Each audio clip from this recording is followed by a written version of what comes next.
Here at home, San Antonio now has its third case of coronavirus. Now, this person, like the two previous, is now under quarantine. Erica Zuko joins us now. And Erica, what is the one main thing people need to know about this latest case?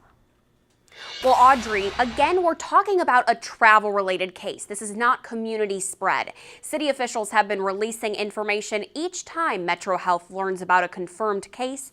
They also recently rolled out new CDC-approved changes to testing criteria. They're asking patients seek medical care from primary care physicians or urgent care providers if they don't have one, rather than contacting Metro Health directly.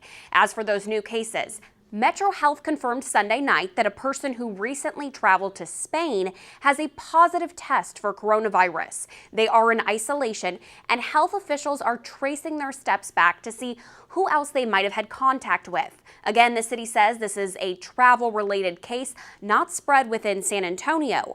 Also, USAA has confirmed one of its employees has tested positive for the coronavirus. The employee is currently out of state under medical care and has not been at the USAA campus since March 6th.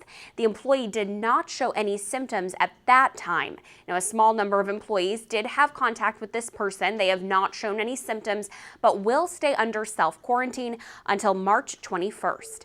The city says it will release new cases each day by 4 p.m. Barry?